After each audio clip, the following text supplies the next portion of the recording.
नमस्कार, मैं हूं आमिल बेग। आप देख रहे हैं सिटी बुलेटिन न्यूज़। पेश हैं आज के प्रमुख समाचार। नगर निगम अयोध्या क्षेत्र में एक और बड़े भूमि के घोटाले का मामला सामने आया है। श्री राम जन्मभूमि तीर्थ क्षेत्र ट्रस्ट के कार्यालय प्रभारी प्रकाश गुप्ता ने मुख्यमंत्री से इसकी शिकायत की है। उनका आरोप है कि चारागाह की भूमि का ब्लॉक बदलकर भूमाफिया 20 करोड़ की कीमत में जमीनों को बेचने की कोशिश कर रहे हैं, जिसमें कई अधिकारियों के शामिल होने की बात सामने आ रही है। वहीं राम जन्मभूमि तीर्थ क्षेत्र ट्रस्ट के कार्यालय प्रभारी श्री प्रकाश गुप्ता ने अपनी शिकायत में कहा है कि लगभग 8.5 बिस्वा की इस भूमि को भूमाफियाओं ने बेचने का काम शुरू कर दिया है। इसके लिए बाकायदा जमीन की प्लाटिंग की जा रही है। इस भूमि घोटाले में भू राजस्व विभाग के कर्मचारी और अधिकारी शामिल हैं। चकबंदी के अधिकारियों ने नियमों का उल्लंघन करके वर्ग 1/6 की जमीन को फर्जी तरीके से वर्ग 1 का में कर दिया है, जबकि इसका अधिकार केवल राजस्व परिषद या शासन को है। अभी इस जमीन का दाखिल खारिज नहीं हुआ है। बता दें कि करोड़ों की चारागाह की जमीन पर भूमाफियाओं की नजर है और लैंड यूज बदलकर सरकारी जमीन बेची जा रही है। भूमाफियाओं से अधिकारियों तक की इसमें संलिप्तता की शिकायत हुई है। श्री राम जन्मभूमि तीर्थ क्षेत्र ट्रस्ट कैंप कार्यालय के प्रभारी श्री प्रकाश गुप्ता ने उप मुख्यमंत्री केशव मौर्य से भी मिलकर इसकी शिकायत की है। तो सरकारी चारागाह की जमीन को किस तरीके से अधिकारियों ने मिलकर के आदेश कर एक अननोन सिब्बन नाम के व्यक्ति के नाम कर दी, जिसकी कि कोई सामाजिक हैसियत भी नहीं है। लोग उसको बताते हैं मंद बुद्धि का व्यक्ति है। तो निश्चित है कि सिब्बन की तो इतनी हैसियत नहीं है कि वो सब करे। इसके पीछे जरूर कोई सफ़ेद पोश भूमाफिया जो हैं उनका हाथ होगा, जो उन्होंने पूरी कार्रवाई मैनेज की और करने के बाद में उस ज़मीन का बिक्री भी शुरू कर दिया। मैंने बताया ना कि सिब्बन नाम के व्यक्ति के नाम सब हुआ है और अधिकारियों ने किया है। उसका पूरा ब्यौरा खतौनी में दर्ज है। वो पूरे ब्यौरे के साथ में मैंने उनको शिकायत की कि उच्च स्तरीय जाँच कराएँ और इस तरीके की जो 41 ग्राम सभाएं नगर निगम में शामिल हुई हैं, मुझे लगता है कि इस तरीके का और खेल उन 41 नगर निगम में शामिल ग्राम सभाओं में भी लोगों ने किया होगा। इसमें कोई संदेह नहीं है। तो इसलिए 41 ग्राम सभाओं की जो ज़मीनें नगर निगम में आई हैं, वो सब ज़मीनें तालाब हो, चरागाह हो, ग्राम समाज की परती ज़मीन हो, सबके ऊपर सत्यापन कराया जाए। कहीं अवैध कब्जा करके भूमाफियाओं ने उस पर नामांतरण करा करके इस तरीके का कार्य तो नहीं किया है, और अगर किया है तो ये बहुत बड़ा एक स्कैंडल निकलेगा और काफ़ी सरकारी ज़मीनों को खुर्द-बुर्द करने का जो है इसमें भंडाफोड़ होगा। जरूर क्यों नहीं मिलेगा। प्रशासन क्या इतने बड़े कांड को पचा जाएगा? मुख्यमंत्री पोर्टल पर शिकायत है, और अगर होता है तो फिर मैं एक हाई कोर्ट में इसकी PIL दाखिल कर दूंगा। जनपद के कैंट कोतवाली में थाना दिवस के अवसर पर आज SSP शैलेश कुमार पांडे और SDM सोहावल तथा SP सिटी विजयपाल सिंह के नेतृत्व में जन समस्याओं को गंभीरता से सुनकर प्राप्त शिकायतों की सुनवाई करके त्वरित व निष्पक्ष जांच कर समय सीमा के अंदर विधिक कार्रवाई करने के निर्देश दिए गए हैं। थाना दिवस में कुल आज 12 मामले आए, जिनमें अधिकांश जमीन से संबंधित रहे। एक मामला पुलिस से संबंधित रहा, जो कि मौके पर ही निस्तारित किया गया।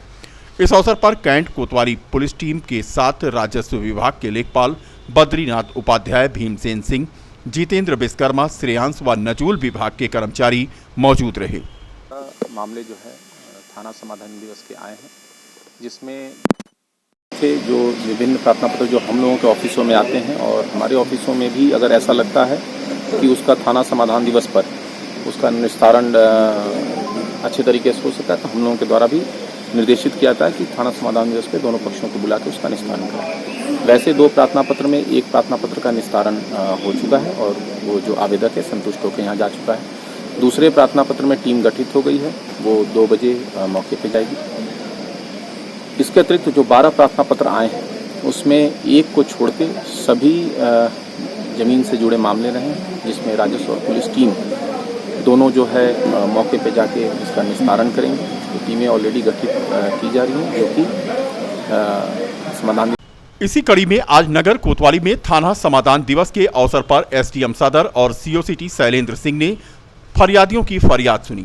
नगर कोतवाली में आज थाना समाधान दिवस के मौके पर सीओसीटी शैलेंद्र कुमार सिंह, एसडीएम सदर ने लोगों की फरियाद सुनकर मौके पर मौजूद नगर कोतवाल देवेंद्र सिंह को तत्काल समाधान कराने के निर्देश दिए। इस मौके पर सदर तहसील के लेखपाल और सभी चौकी के प्रभारी मौजूद थे।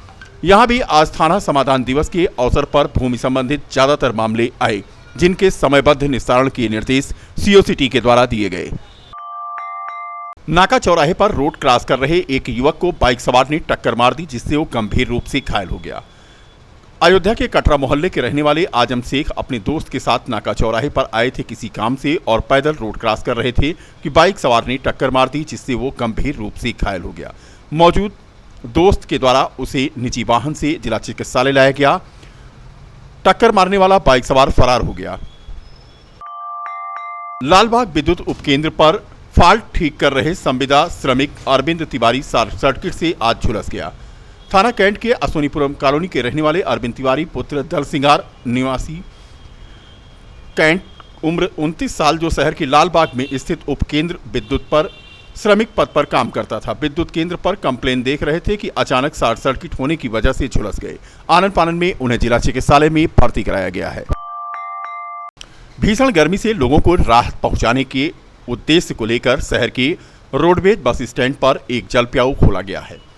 ठंडा जल प्याऊ खोलने के बाद लोगों को यहां राहत मिली है। इसका उद्घाटन आज स्थानीय सांसद लल्लू सिंह ने नारियल फोड़कर किया। बता दें कि बस स्टॉप पर लोगों की भीड़ रहती है, जिसकी वजह से यहां पर लोगों को ठंडा पानी नहीं मिल पाता है। जल प्याऊ की व्यवस्था यहां पर हो जाने की वजह से अब लोगों को राहत मिलेगी। मारवाड़ी सेवा ट्रस्ट के द्वारा पहले यह व्यवस्था की गई थी, लेकिन मशीन खराब होने की वजह से यह व्यवस्था ठप थी। अब मशीन को सही करवा करके आज उसका उद्घाटन किया गया। अब लोगों को यहां पर ठंडा पानी मिल सकेगा। इस मौके पर भाजपा के वरिष्ठ नेता जिला पंचायत सदस्य इंद्रभान सिंह मौजूद थे। इंद्रभान सिंह ने इस कार्य की जहां सराहना की है, वहीं कहा है कि ये जनसेवा का काम है। निःशुल्क जल प्याऊ में अब लोगों को ठंडा पानी मिलेगा। यहाँ प्रभु श्री राम की नगरी अयोध्या होने के नाते बहुत दूर दूर से लोग यहाँ दर्शन को आते हैं। बस स्टेशन पे कोई ठंडा पानी की व्यवस्था नहीं है। यहाँ मारवाड़ी सेवा ट्रस्ट द्वारा यहाँ जल प्याऊ की व्यवस्था की गई है, लेकिन मशीन काफ़ी दिन से खराब थी, इसलिए यहाँ नई मशीन लगवाया गया है, जिसका अभी उद्घाटन माननीय सांसद श्री लल्लू सिंह ने किया है, जिससे नागरिकों को, यात्रियों को कोई गर्मी में पानी की असुविधा ना हो, स्वच्छ और ठंडा जल मिल सके। किसका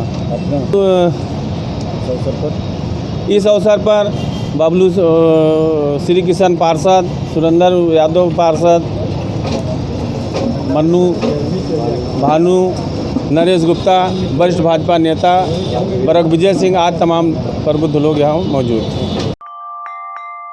शहर के फतेहगंज चौक रोड के निकट राम जानकी मंदिर फतेहगंज में जेठ माह के 5वें बड़े मंगल के अंतिम शनिवार के सुबह मौके पर विशाल भंडारे का आयोजन जीड़ माता समिति के द्वारा किया गया। इस संबंध में जानकारी देते हुए पवन गोयल और अमित गोयल द्वारा बताया गया कि प्रत्येक वर्ष हनुमान जयंती के मौके पर यहां पर उनके प्रतिष्ठान के सामने विशाल भंडारे का आयोजन किया जाता है और यह परंपरा विगत कई वर्षों से चली आ रही है। इसी परंपरा की कड़ी में इस वर्ष भी विशाल भंडारे का आयोजन किया गया। शनिवार की दोपहर से शुरू हुआ भंडारा देर रात तक चलता रहा। भंडारे के दौरान हजारों की संख्या में भक्तों ने पहुंचकर प्रसाद ग्रहण किया।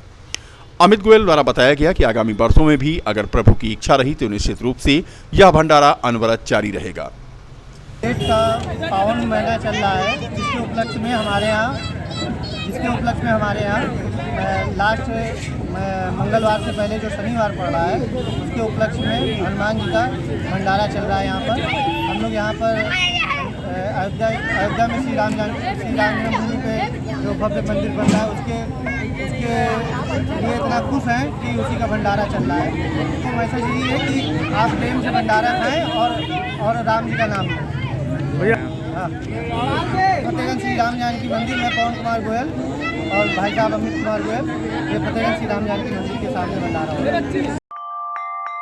बीकापुर कोतवाली क्षेत्र के कुंधौर गांव के रहने वाले अर्जुन हत्याकांड के बाद सड़क जाम करने के दौरान हुई पत्थरबाजी की घटना के बाद पुलिस पर एकतरफा कार्रवाई का आरोप लगाते हुए समाजवादी पार्टी का एक प्रतिनिधिमंडल आज बीकापुर कोतवाली में पहुंचकर जिम्मेदार अधिकारियों से मिला तथा निर्दोष लोगों को किसी भी कीमत पर इस मामले में न फंसाए जाने की अपील की।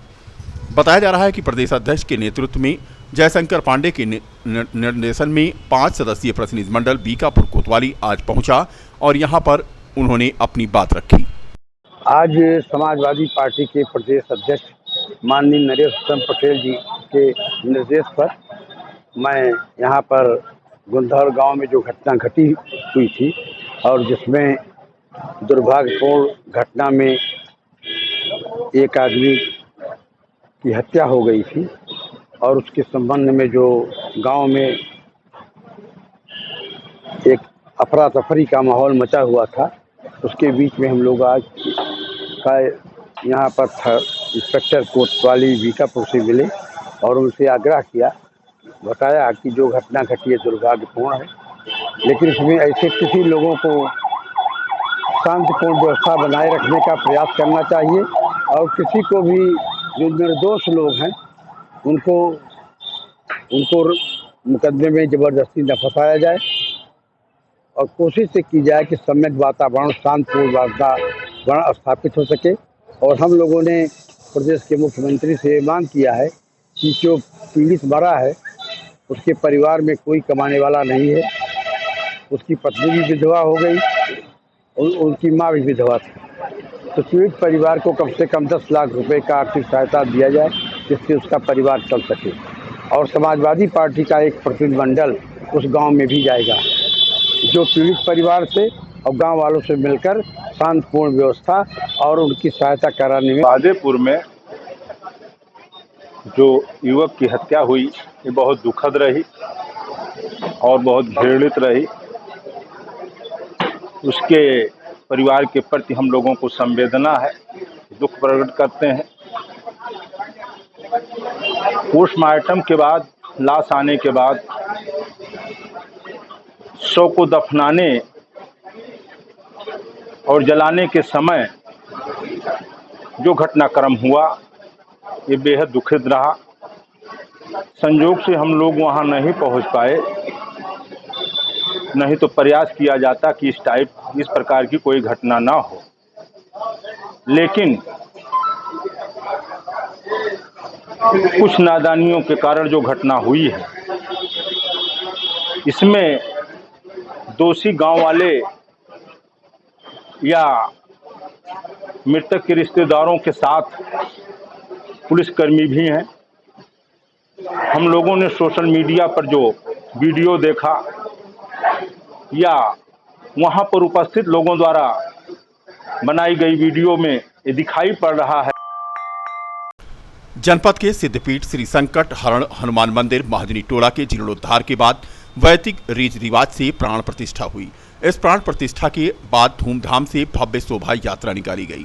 शोभा यात्रा महाजनी टोला से होकर दूध मंडी चौक होकर महाजनी टोला श्री संकट हरण मंदिर पर आकर समाप्त हो गई। कानपुर के कलाकारों के द्वारा अद्भुत झांकियों का आयोजन हुआ और समस्त कार्यक्रम के बाद भंडारे का आयोजन किया गया। प्रतिष्ठा का था हनुमान जी और हनुमान जी का प्राण प्रतिष्ठा हुआ है, साथ साथ शिव जी नंदी जी का भी स्थापना हुआ है। और ये लोहार गली महाजनी टोला के मोहल्ले में हुआ है और मेरा यहाँ पर प्रतिष्ठान है SS mobile and accessories centre और सभी मोहल्लों के वासी के मिलने के कारण सब ये काम हुआ है। श्री हनुमान जी का प्रतिष्ठान हुआ है। जुलूस कहाँ तक निकला? जुलूस यहाँ से महाजनी टोला होते ये टकसाल होते हुए हट्टी महारानी से होते हुए यहाँ पर वापस आ गया। यात्रा में समथिंग 125 के आसपास शामिल थे। इसके बाद आपका इसके बाद यहाँ पर जो है भंडारे का कार्यक्रम है और झांकी का भी प्रोग्राम है। ये चलेगा 11 बजे तक। 7 बजे से प्रोग्राम चालू रहेगा भंडारे का और 11 बजे तक चलेगा और भंडारे के साथ साथ झांकी का भी आनंद लोग लेते रहेंगे। क्या नाम है आपका? मेरा नाम श्याम कुमार नाग,